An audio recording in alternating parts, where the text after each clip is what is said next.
और जो प्रोसिक्यूशन है उसको सारा नॉलेज है, लेकिन for the sake of remand ये रिमांड लिया गया है क्योंकि डिस्टेंस की दूरी बताई गई है, कोरोना का हवाला दिया गया है।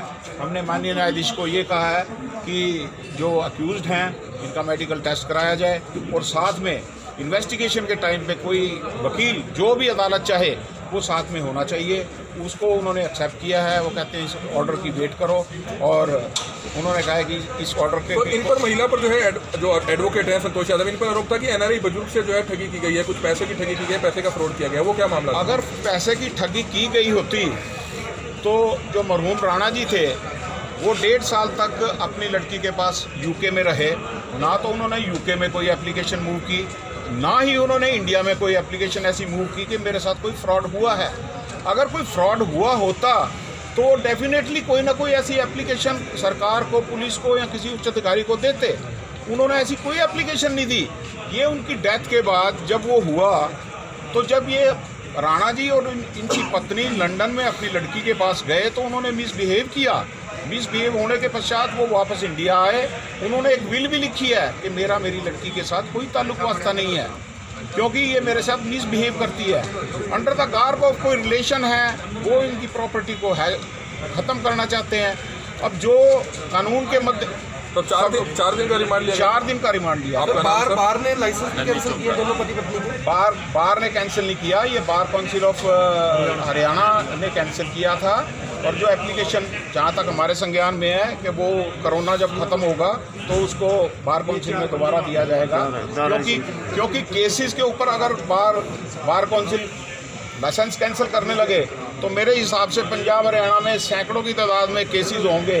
तो वो गलत तथ्यों के आधार पर उनका लाइसेंस कैंसिल किया गया है। लेकिन कोरोना करके क्योंकि बार काउंसिल की मीटिंग नहीं हो रही, जैसे ही वो बार काउंसिल ये कोरोना से बाहर आएगा, बार काउंसिल में रिप्रेजेंटेशन दिया जाएगा कि ये लाइसेंस जो हैं वो गलत तरीके से कैंसिल किए। आपका नाम सर? ललित चोपड़ा। तो इस समय आरोपियों पर कौन सी धारा लगाई गई है? उनसे भी हम जानना चाहेंगे। आप ये तस्वीरें देख सकते हैं। सतपाल जी का ना तो हमें कोई पता है क्योंकि ये सुबह 9 बजे के करीब पुलिस टीम इनके घर पहुंची थी और इनको 9 सवा 9 बजे के करीब गिरफ्तार करके ले गई थी। कल 4 बजे तक भी हमने कोर्ट में वेट किया था तो आईओ साहब अदालत को ये कह रहे थे हम आ रहे हैं, लेकिन 4 बजे फिर 3 बजे तक अदालत का टाइम होता है तो फिर 3 बजे के बाद कितनी गिरफ्तारियां हुई हैं? अभी तक सिर्फ एक ही गिरफ्तार है। धारा क्या लगी है सर? 420, 465, 471, 120 भी। तो इस समय शिकायतकर्ता के जो एडवोकेट है रणवीर सिंह जी वो हमारे साथ मौजूद है। सर क्या कुछ बताना चाहेंगे? जो संतोष यादव एडवोकेट है करनाल कोर्ट से ही, उनको गिरफ्तार किया गया है, क्या कुछ पूरा मामला था और क्या बताना चाहेंगे? नो डाउट संतोष यादव यहाँ करनाल की एडवोकेट, हमारी वो लॉयर सिस्टर है, but she is among the accused out of 9 accused. ये FIR ये सरदार मुदीप सिंह खड़े हैं कुलवाड़ी से, इनकी रियल लीज की कंप्लेनेंट है और ये उसके GPA हैं। वो जो इसमें मरने वाले सरदार HSC राणा थे वो इनकी बुआ जी के लड़के थे और वो ब्रिटिश नेशनल थे और वहाँ वो ऑटो के इंजीनियर थे। वहाँ से 25 करोड़ रुपए अटमा के अपनी वाइफ के साथ 2011 में वो इंडिया आए। हो सकता है मेरे लाइट दोस्त चोपड़ा जी ने पूरे फैक्ट्स या पढ़े नहीं या इनको बताए नहीं गए। ये इनकी बात कहना बिल्कुल निराधार और गलत है। FIR जो दर्ज हुई शुरू में ओरिजिनली FIR, उस FIR को किस वजह से, किस कारण से आई डोंट नो, उसको फाइल करने की कोशिश की गई थी, परंतु वो DGP साहब की इंटरवेंशन से उसी FIR में कोई दोबारा दरखास्त नहीं आई। उसी FIR की दोबारा इन्वेस्टिगेशन चलते हुए और इन्वेस्टिगेशन में जब इनके खिलाफ कोई कॉग्निजेबल ऑफेंसेस पाए गए, उसके आधार पे आज पुलिस ने इनको गिरफ्तार करके यहाँ पेश किया है और 23 तारीख तक का पुलिस ने रिमांड दिया है। और इसमें अकेली संतोष यादव, वकील हमारी बहन संतोष यादव ही मुलजम नहीं है, इसके अंदर 9 मुलजम हैं। बैंक मैनेजर भी है, बैंक मैनेजर की वाइफ भी है और जो उनकी उस टाइम CA होती थी लड़की वो भी मुलजम है। और उसके साथ साथ और एक हमारे वकील साथी हैं, अपना पवनदीप भी एक्यूज़ है, उसकी मदर भी एक्यूज़ है, उसकी सिस्टर भी एक्यूज़ है।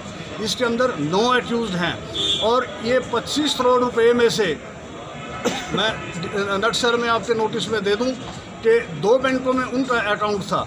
जब से कुछ लोग ये इनके नज़दीक आए उसको किस तरीके से, क्योंकि वो 88 इयर्स ओल्ड मैन था, फीबल सेंसेस थी एट दैट स्टेज, और उस अमाउंट को 18 बैंकों में ट्रांसफ़र करा के और उसकी डिफरेंट FDs बनवा के और उसकी धोखाधड़ी से तहसील के अंदर GPA भी करा के, और ये बड़ी स्ट्रेंज है कि GPA का ये विल, रजिस्टर्ड विल के बारे में जो उसके